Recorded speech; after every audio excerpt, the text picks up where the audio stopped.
Welcome back, and delighted to have with us today Curtis Ellis. He's the policy director for the American First Policies Super PAC. You can go to alapac.org is the website, and that's alapac.org. Curtis, thanks for your time. How are you? Great. Nice to be here with you. Thanks for having me. Thank you. How would you rate the Trump administration's response to the coronavirus outbreak? I think the response has been terrific. He's showing strong leadership. He's doing all the right things, putting America first, and he's responding to an unexpected crisis in the way that needs to be done. He was first to close off travel from China, despite and against all of the recommendations of the World Health Organization, which has proven itself to be unfortunately, a propaganda outfit of the Chinese Communist Party rather than a worldwide public health institution. And he's managed to cut through the thicket of regulations of the regulatory state, which hampered a quick response. There's a shocking story in the New York Times, hardly considered a pro-Trump outfit, which details how career bureaucrats at the CDC prevented early testing in Seattle, where the first cases were detected in the United States. The doctors in Seattle asked for permission to run tests on, they'd already collected thousands and thousands, tens of thousands of samples from people who were being surveyed for exposure to the flu. And they wanted to run the COVID test on these samples. And the career bureaucrats at the CDC told them, no, you can't do that. You have to apply for a special permit, which will take 6 months. And they were more interested in regulations than they were in responding to a crisis. President Trump has always been more about get it done right and get it done right now than about following an administrative regulatory playbook. And so he's been doing an incredible job. As he says, he inherited a broken system, and what he's talking about there is this arteriosclerosis of regulations and a federal leviathan, which is very difficult to move and make it respond in a timely fashion. And he's been doing that, and he's been doing it by enlisting the help of the private sector, mobilizing the industry of America and the innovation and the ingenuity of Americans to get us through this crisis. In a way, I think of it as it's like Dunkirk, like the Battle of Dunkirk, where we're mobilizing the citizens of America to meet the challenge rather than waiting for the government to save us all. Well said, Curtis, well said. A couple of things you bring up here that's very important. The WHO seems now to be the propaganda arm of China, and who would have thunk? But that's exactly what's happened, so we certainly can't look to them for any means of authority, right? No. Look, let's be clear-eyed about this. China is using globalization and globalism as a Trojan horse to advance the goals of the Chinese Communist Party, which is a Leninist, atheist organization. They are, as a Leninist party, as in Vladimir Lenin, they are constantly at war with the West. They must be at war. They're constantly advancing their revolutionary atheist goals to take over the world.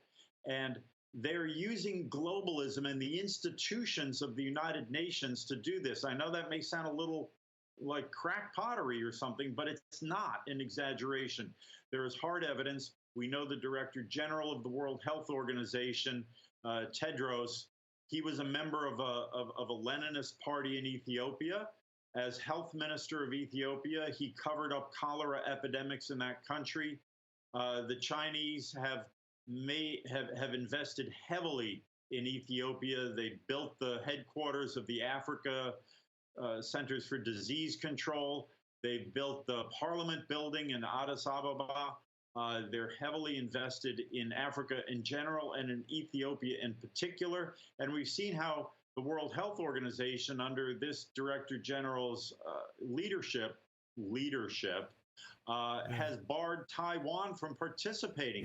This is inhuman. I mean, Taiwan's been one of the most effective has had one of the most effective responses to this pandemic. And to not let them share their information or participate because of some political difference with Beijing it's really inhuman, is Yeah. what it is. Talking about putting politics before public health. I'm so glad, Curtis, that this story is now starting to surface, that the WHO is pretty much a sellout. The other thing that hopefully will continue to surface through all of this, and you mentioned it briefly, the Americans are beginning to realize that the federal government retirement pension funds are owning stock in Chinese companies and how bad and hypocritical that is. And that's why Wall Street just won't allow this thing to get cleaned up. So we got a guy in the White House now that gets that. And hopefully at the end of pandemic, he'll tackle that one. Yes, hopefully at the end of the pandemic, I'm certain President Trump will tackle it. He's already started to tackle it. But hopefully the rest of, and there's some very good members of Congress, Josh Hawley, Marco Rubio, Tom Cotton from Arkansas, who have been absolutely fierce on the need to bring manufacturing back to America. We see this with the medical supplies and the personal protective gear that's in such short supply. All of this is, so much of it, a huge majority of it is made in China.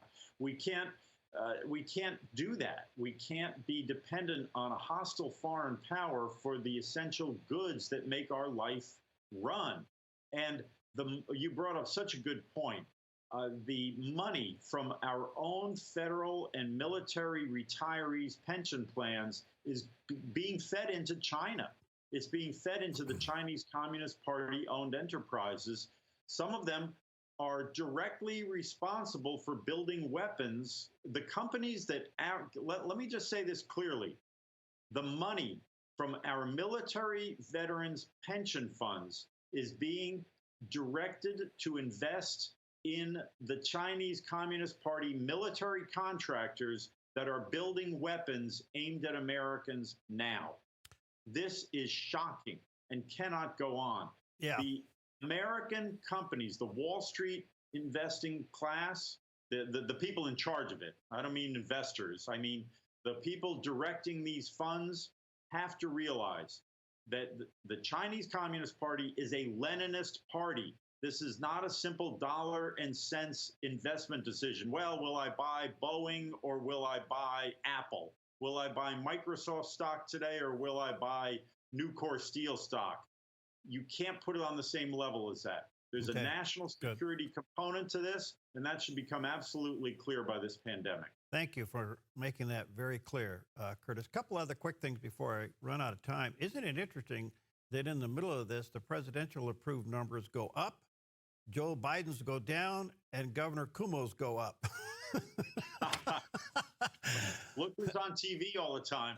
It's President Trump and Governor Cuomo. And so do you think he doesn't have an eye on November? With all due respect, former Vice President Joe Biden seems to be irrelevant and can't stop from making mistakes. Do you think the Trojan saving horse here is going to be Governor Cuomo? I absolutely do. I absolutely believe that if the Democrats hold a convention, because everything else is being canceled, maybe they'll have a convention without an audience. I don't know.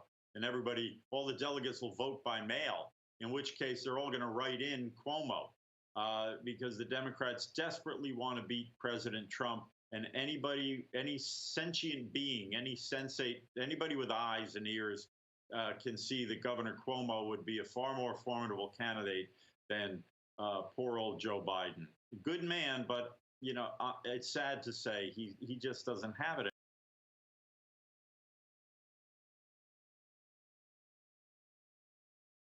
anymore. American First Policy Super PAC. What do you guys do? America First Policy Super PAC we are the official White House Super PAC. The president does fundraising with us. We're there to help his reelection. America First Policies is the nonprofit arm. We support his legislative agenda. We support the work he's doing and help the public understand the need for America First policies. It's not just a slogan, it's a way to rebuild America and bring jobs and ensure our leadership and our values endure for the next generation. Let me ask you one question about the emergency relief fund bill. It's not even 2 or 3 days old, and they're talking Amendment 4. You know, you got to. My brain's on tilt. Can you explain this to me? Hey, when you shut down an entire economy and you throw millions of people on the unemployment lines and you shut down small businesses, which are the source of livelihood, the livelihood for millions of Americans,